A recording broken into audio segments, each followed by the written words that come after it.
Huff and Marshall, an amicable parting? It's Locked On Sunbelt.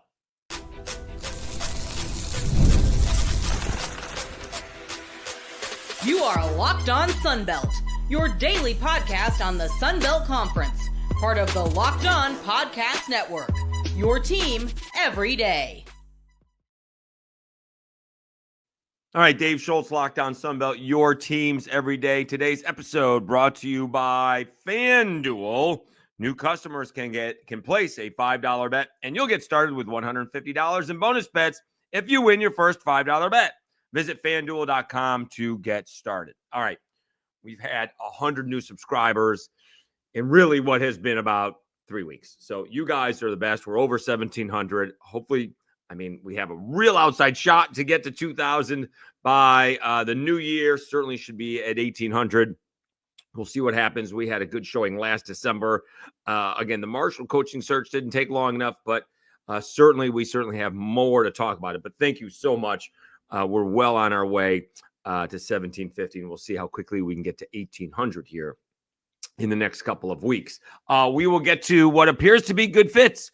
Gibson with Marshall and Dowell Loggains at App State, and then we'll do the Sun Belt Bowl games. I think the Cajuns actually got as good as games as they could get.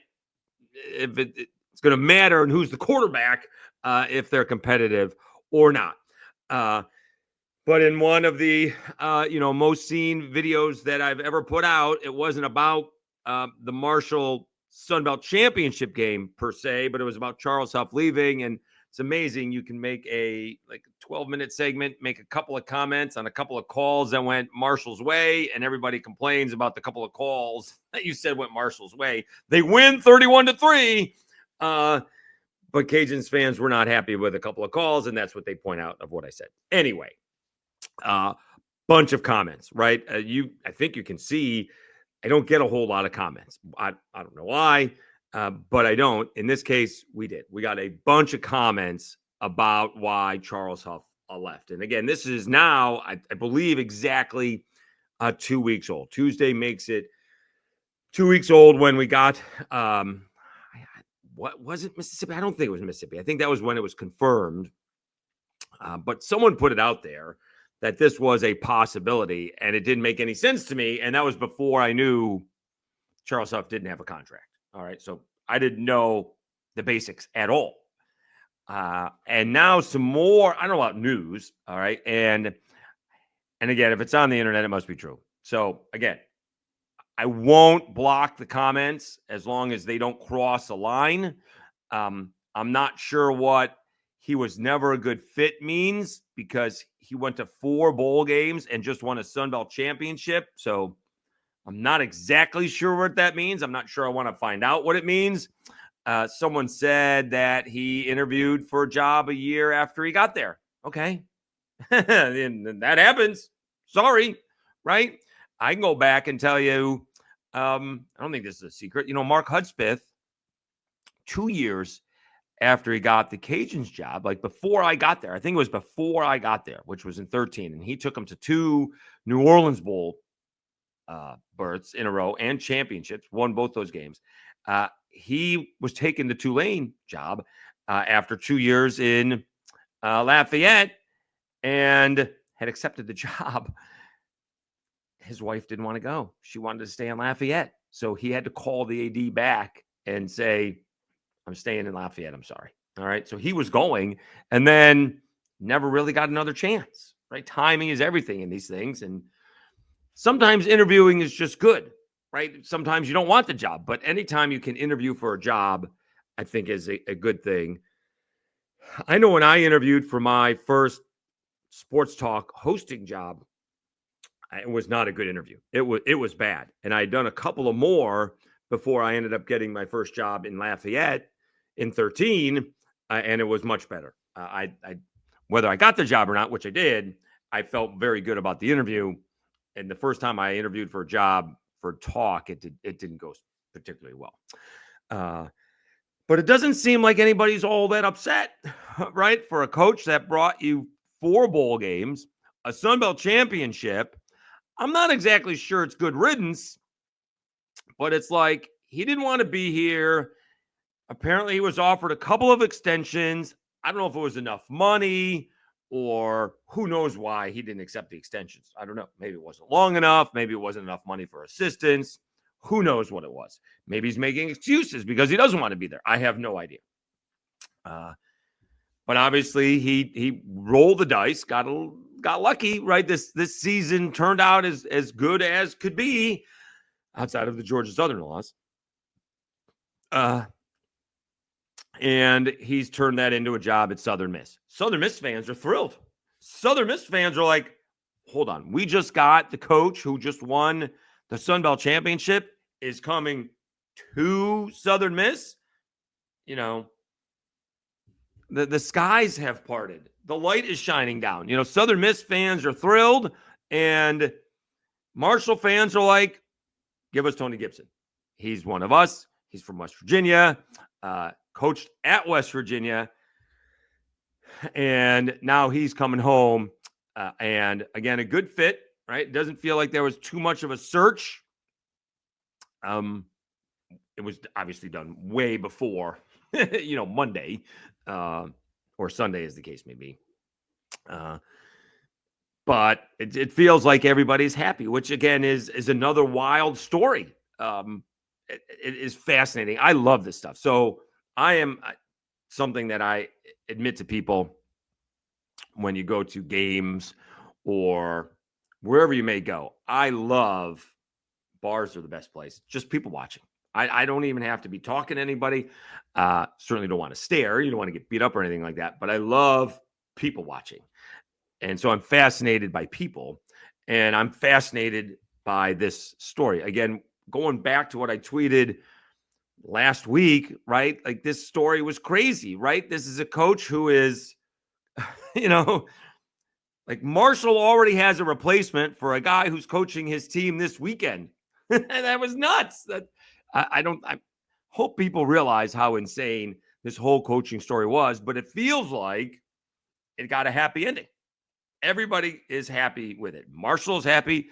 They got their guy. Southern Miss is happy. They got their guy. Coach Gibson is happy. He's at Marshall. And Coach Huff is happy. He's at Southern Miss. All right.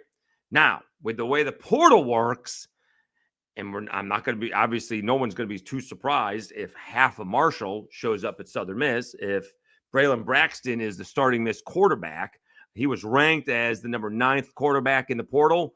We'll see if that means he can go to FBS, or not FBS, Power 4 and get some NIL money. Or does Southern Miss step up and give him some NIL money? And all of a sudden, he's playing in the same offense he was just playing in. And, we'll see where we go from here. I don't know who's going to be the Texas State quarterback. The Cajuns may have a quarterback in Walker Howard. We'll see who the South Alabama quarterback is. We kind of know who the ULM quarterback is going to be, but as of, right now, you would think that Arkansas State would be, the leader in the clubhouse for the Sun Belt West preseason pick as of right now. But things can change fast, right? Go get a few of those players from Marshall to play for Southern Miss, and 1-11 can turn around really quickly. So I just find the whole thing fascinating, and really looking forward to next year already. Next year can't get here soon enough already. And did I hear this right? Those guys on was it Super Talk? Southern Miss's first ball game next season is against Mississippi State. Is that right? And we can't get the schedule. We don't. Hold on. Well, let's see if we get for that from. I gotta find it now. All right, hang tight. Hold on a second. Let's see the best place to get this here. Okay, South Alabama. You go the backdoor way. All right, so Southern Miss. It doesn't have it on their website. I can't get to 2025. I don't think on their website. I don't know why it went to Fluff. Okay, Southern Miss and schedule and 20. It doesn't have it there either. Oh, well. Okay, so it doesn't have it there either. I don't know why. Oh, now it does. 2025. Mississippi State, August 30th in Hattiesburg.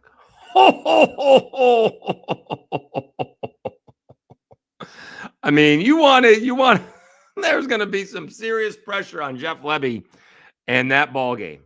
Oh, man. I mean, now I got to look this one up, right? I mean, what did they finish? Right? Because they did not finish right very well at all. Did they win more than 2 ball games? They won 2-10. Mississippi State went 0-8 in the conference. They beat Eastern Kentucky and they beat Massachusetts. Yeesh. Oh man. You want me to make a call right now? I'll make a call right now. Mississippi State backs out of that ball game. I'll make that call right now. It'll be really disappointing. We'll see if Mississippi State backs out of that ball game. Can you imagine trying to back out of a game where a team went 1-11? No, they went 2-10. Okay. I did not realize that's where the conversation was going. That's the way it is with me. Not what I was planning. Okay. Let's come back. And it appears that, Marshall and App State have these good fits that they may not be stepping stone jobs. Like even Southern Miss fans thinking that Charles Huff is a stepping stone job. We'll see. All right. We'll take a timeout and we'll be back after I tell you about FanDuel.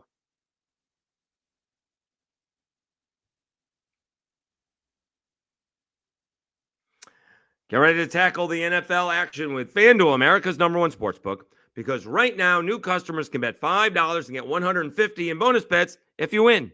The FanDuel Sportsbook gives you everything you need to place live bets on the NFL all in one place. So when you get a hunch in the middle of the game, you can check out the latest stats, view live play-by-play, and so much more on the same page where you place your bets. Just visit FanDuel.com to join today. You'll get started with $150 in bonus bets if you win your first $5 bet. That's FanDuel.com. Never waste a hunch and make every moment more with FanDuel, an official sportsbook partner of the NFL.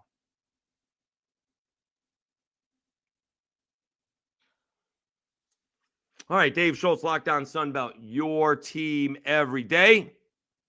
Tony Gibson, the new head coach at Marshall.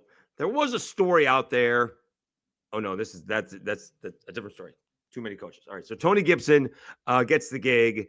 The story is that he was out there. He was on campus last week, while Charles Huff and Marshall are preparing. And I said, I told somebody he's got to lay low. And he's like, well, people know who he is around here. I said, oh, okay. Good luck with keeping that quiet. But apparently they did, or at least quiet enough. And that feels like that's a good fit. Like he's home. Like he wants to build this up. Does he want, a Power 4 job that's going to pay him, an increased amount of money? Probably. We're way away from that. Even, John Summerall, poo-pooed the rumors that he was leaving Tulane, but he said, hey, if someone's going to triple my salary, I'm obviously going to listen, right? Which, by the way, he's sticking around Tulane. So he turned down North Carolina and West Virginia. I'm not even sure how far they got into talks, but he put an end to that. They had him talking about the bowl game. So they answered the questions about the rumors. And so now it feels like Gibson is going to be there for a minute. And I'm very interested, and I'm interested. And I did put, just to let Marshall fans know, I did put in a request. Okay. I don't know if I heard back from Marshall. I did hear back from Southern Miss, and I did hear back from App State. I'm on the list. We'll see how long that list is. Obviously, I'm not a priority. I understand it. So I appreciate that. I have today off, as it turns out, although I do have a Christmas party with the rest of the Jim Beam gang. So we'll see. Again, I'm not. It's not as quite as convenient as it was before, where I could really work around their schedule outside of 3 to 6 p.m. When I had a radio show last year. But we'll try to get all three guys on. But how much football has changed since Charles Huff got the job with Marshall the first time around, right?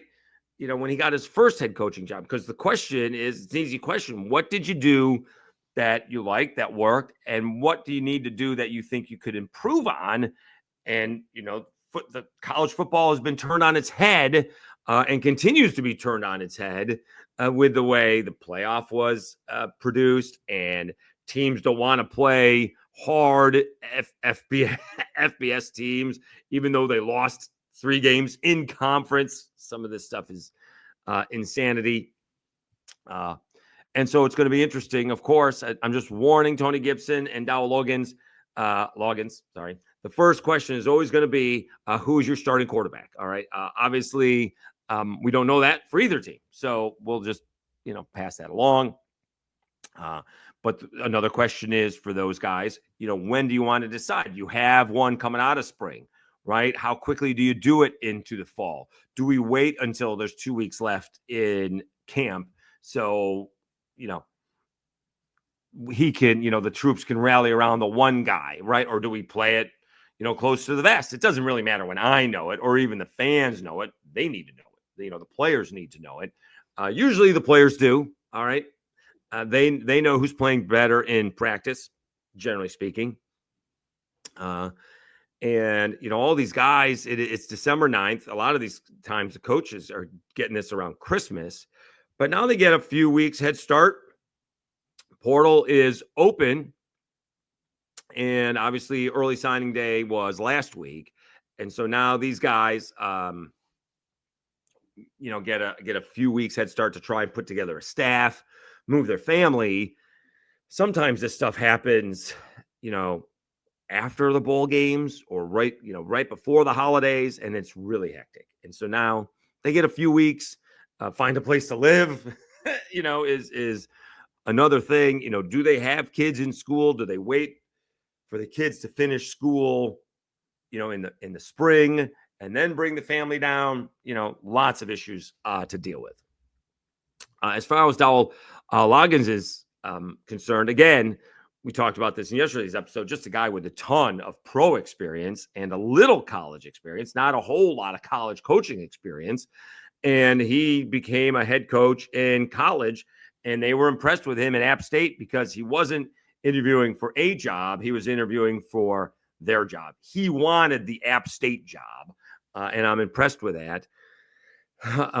And we'll see how these guys do. I don't think Gibson's ever been a head coach. Loggins has never been a head coach. And when I mean that, I mean at any level, right? We have, again, I keep on bringing him up. Jeff Levy, as an example, has never been a head coach, struggled this year. That may not have been because he was never a head coach, but that doesn't change the fact that he struggled. And Bob Chesney has a decade's worth of being a head coach, and he did pretty well in his first year at JMU. But it just feels like those two guys are going to be at their respective schools for a minute or two, right? They're not in a rush to get going. And here is, the good and the bad news. The better they do, right? Say one of them wins a couple of championships. Say one of them wins back-to-back championships, right? Someone's going to come calling. That's the only thing, right? The better they do. And they know that, right? And, these guys, Sean Clark was making $1 million. I presume Gibson and Loggins are going to be pretty much close to that. We can only go so far in G5 to pay. The money is not there, right? There's no one making $5 million. GJ Kinney's making $2 million, and he hasn't won anything yet. So, which is another story, but and Ishmael Mahdi transferring. And we can do a whole episode on the portal. The Cajuns and Marshall took a beating today. The Marshall one is not a surprise because the coach left, but boy, the Cajuns took a beating, and I didn't see Ishmael Mahdi transferring. Ouch. That one hurts. All right, back to where we were. I do think it's good fits for both schools. So we'll see how long it takes them to get going. here's the thing. It's not a 3 or 4 year plan. You do need to build a little bit. All right. I'm not sure how far behind they are, compared to where a Billy Napier took over at Florida. The thing is, you get the portal and you can't miss on a quarterback. Billy missed on his quarterback in years 2 and 3. He's got a good one now. You can't miss on the quarterback. You got to be able to find the quarterback. All right. All right. Let's take a time out. We will come back. And again, we will be trying. I would give it a week or two, hopefully before the holidays. Although, to be honest with you, that may be their slow time. That may be their downtime. They may be able to catch their breath during the holidays in between, Christmas and New Year's. And I actually have 3 days off right around New Year's. And 2 days off right around Christmas. So I would not expect them to. I'm not taking away from family time. But hopefully we'll get all 3 coaches on by the end of the year. That's the goal. Okay. We'll see how that goes. All right, let's talk about those Sun Belt Bowl games when we come back. Again, the Cajuns playing the Big 12 TCU Horned Frogs. We'll see how that goes. Careful what you wish for. We will do that after we come back, after I tell you about Omaha Steaks.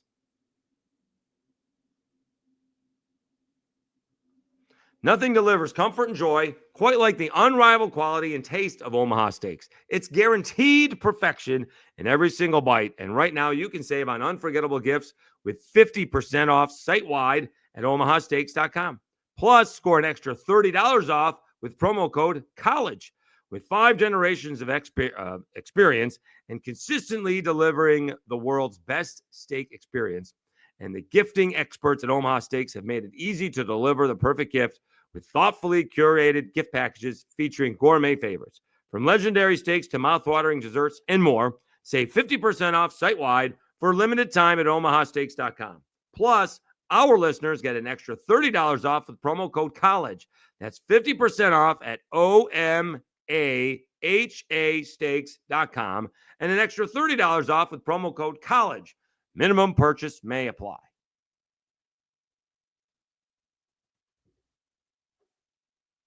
All right, Dave Schultz, Locked On Sunbelt, your teams every day. Although those teams over the last 2 weeks has been Marshall, but that's how we go from 1,600 to 1,700 subscribers in the better part of 2 weeks. All right, Sunbelt bowl games.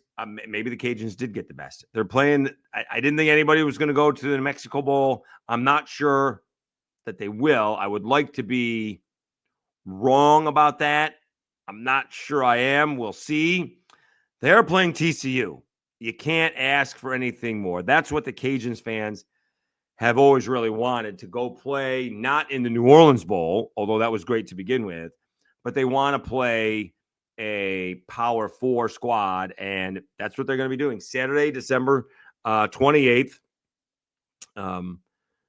It's a 1:15 Central Time game.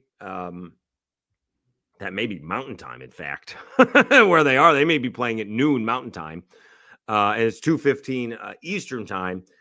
Cajuns are a 10-point underdog because they may end up getting, Daniel Beal may be the quarterback. Chandler Fields got out of surgery, I believe, on Sunday, and we'll see if Ben Wooldridge, I got to go back and check. His injury is 4 to 6 weeks.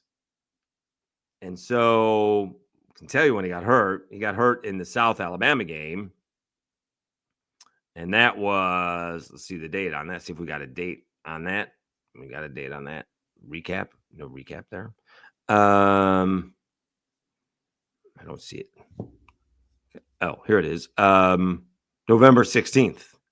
So 1, 2, 3.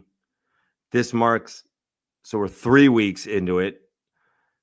Next week is 4 weeks. 5 weeks is going to be 6 weeks recovery. Well, you can't be show and go. Recovery is supposed to be 4 to 6 weeks. So, can he practice at all this week? Can he practice next week?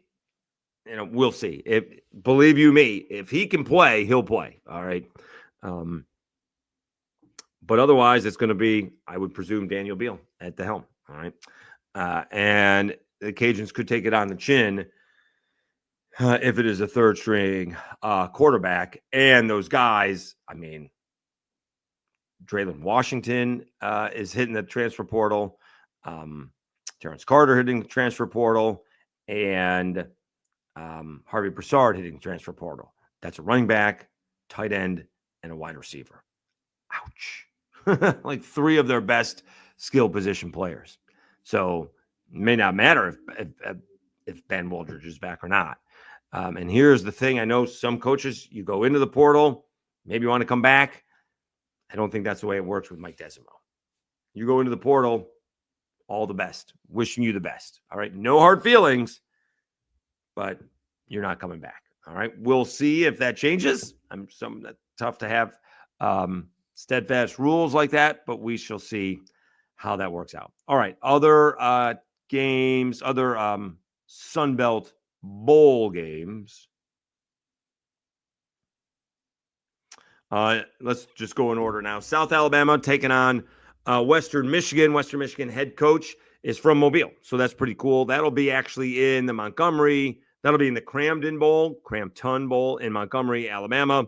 And we'll see who's playing in that. Gio Lopez, put out a tweet, said decisions. Fluff Bothwell is already hitting the portal. We'll see how that goes. JMU, December 18th. Saturday, December 14th. That's this weekend. South Alabama, Western Michigan playing a bowl game this weekend. Wow.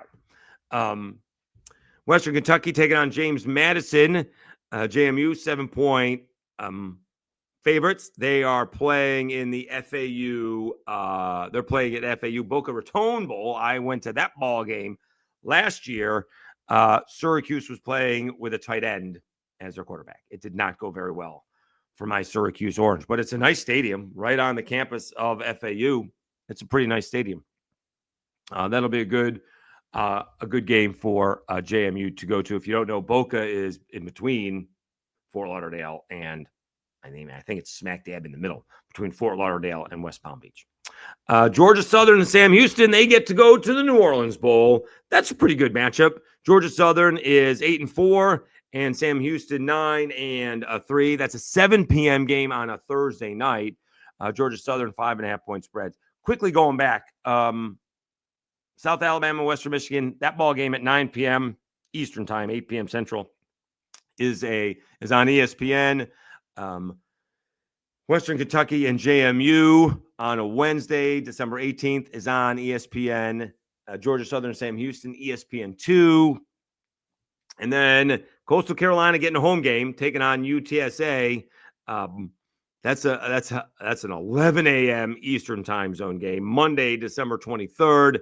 And they're playing that in Conway. They're playing that the Myrtle Beach Bowl. That doesn't sound great, but South Alabama won their first bowl game in their home stadium. That's pretty cool. That was Ken Womack's last victory as a South Alabama head coach. It got marred a little bit by Ohio Bobcat taking a swing at a Jaguar with his helmet on. I'm not sure what the point of that is, but it's not the worst thing in the world to get a bowl game win in your home stadium. It's not as much fun, but there are worse things that could be had. All right. Arkansas State taking on Bowling Green. By the way, that's also on ESPN, Coastal Carolina and UTSA, both teams 6-6. Arkansas State and Bowling Green, both 7-5. That's a night game. That'll be 9 p.m. on Thursday night, December 26th, night after Christmas, 8 p.m. Central Time. Bowling Green is a 6.5-point favorite in that one. Cajuns playing on ESPN against TCU, and we'll see what's left with Marshall. I will say, defensive end Mike Green said he's playing. Yeah, he's playing in the bowl game. He made that statement specifically. We'll see how many of his teammates are around him that won that Sun Belt championship game. And they're taking on Army. All right, Army's not going to have any transfer portal guys. Yeah, they don't accept transfer portal guys, and they don't leave the transfer portal guys. They may, well, I guess they transfer out, but it's not that way. They transfer out of Army. Should be a good ball game. Marshall's 10-3, Army's 11-1. Could be a heck of a ball game. 9:15 on Saturday, December 28th. And then it does wrap up. North Texas 6-6 taking on Texas State Friday, January 3rd in the first Responder Bowl. That's in Dallas. Let's see if they can not run out of beer again, right? Well, didn't that happen last year when Texas State played in their bowl game? They ran out of beer like at halftime. All right, let's not run out of beer. We'll see what the weather is. That's a hit or miss for Dallas at that time of the year. All right. So we'll again, I got to be ready. I'm off this weekend. I am heading Syracuse, New York. We'll see if I'm watching that bowl game. I gotta have it on my phone, right? I gotta watch South Alabama a little bit. We're actually I am heading home for 4 days, so we'll be doing it from the comfy confines of Mama Schultz's place for a few days before coming back here to Louisville. But we will have shows. Won't miss a show. No, won't miss a show. Monday and Tuesday, and somewhere along the way, I guess I have a little time to watch that ball game on Sunday. If I miss it on Saturday night, probably doing a little stuff on Saturday night. So, but it's good thing I looked because that's coming up really fast, really fast. So we'll have all the bowl recaps. We'll try to keep track of the portal. Our guy, Howlraiser, is it Jeremy Harper from Funbelt Sports PC? He does a really good job of the transfer portal. So see if you can follow him. Maybe just as basketball more than football, because football is really tough to keep track of. But usually does a pretty good job. And again, some teams got hit hard yesterday, as the case may be. All right. Again, thank you so much for all of the support. You know, up over 1,700, 100 subscribers in a month. About, I'd say 75 of those in the last couple of weeks. So I do appreciate it. And we will keep the content going. I will get to basketball again. Arkansas State with a huge upset of Memphis. Good to see. And again, Cajuns basketball. That's some ugly stuff. So we will get to the basketball eventually. I do promise you. But it just seems like football is dominating the conversation as of right now. And again, we are trying to get all three new Sunbelt coaches to join us on the podcast. All right. Once again, I'm Dave Schultz, and you've been listening and watching Locked On Sunbelt, your teams every day.